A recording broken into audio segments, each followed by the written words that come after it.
ഇന്നലെ ആ പ്രദേശത്തിന്റെ അവസ്ഥ എന്തായിരുന്നു, ഇന്നെങ്ങനെയായിരുന്നു പ്രേക്ഷകർക്ക് കാണാം. ഒരു ഭാഗത്ത് ഇന്നലെ ആ സൈഡിലൂടെ പുഴ ഒഴുകുന്നത് പ്രേക്ഷകർക്ക് കാണാം. തൊട്ട് സമീപത്തായ സ്കൂളുണ്ട്.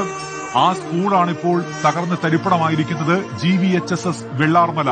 ഇന്നലെ അങ്ങനെയായിരുന്നു ആ സ്കൂളെങ്കിൽ ഇന്ന് നോക്കൂ, ആ പുഴ കരയിലേക്ക് അടിച്ചു കയറി, ആ സ്കൂൾ ഗ്രൗണ്ടിലേക്ക് അടിച്ചു കയറി സ്കൂളിനെ അപ്പാടെ തകർത്ത് എറിഞ്ഞിട്ടുണ്ട്. ആ ദൃശ്യങ്ങൾ ഇപ്പോൾ പ്രേക്ഷകർക്ക് കാണാം.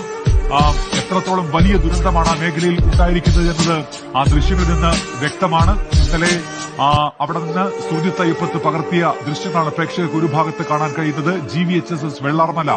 ആ സ്കൂൾ അപ്പാടെ നശിച്ചിരിക്കുന്നു. പുഴ അടിച്ചു കയറുകയായിരുന്നു. ഇപ്പോൾ ആ സ്കൂൾ കെട്ടിടത്തിനകത്തുകൂടി വരെ വെള്ളം ഒഴുകിക്കൊണ്ടിരിക്കുന്ന അവസ്ഥയാണുള്ളത്. സ്കൂൾ കെട്ടിടത്തിന് മുകളിൽ വലിയ തടികളൊക്കെ അടിഞ്ഞുകൂടുന്ന അവസ്ഥ ഉണ്ടായിട്ടുണ്ട്. സ്കൂൾ അപ്പാടെ തകർന്നു പോകുന്ന ഒരു സ്ഥിതിയാണ് ഉണ്ടായിട്ടുള്ളത്. ഒരു ക്ഷേത്രമുണ്ടായിരുന്നു തൊട്ടടുത്തായി.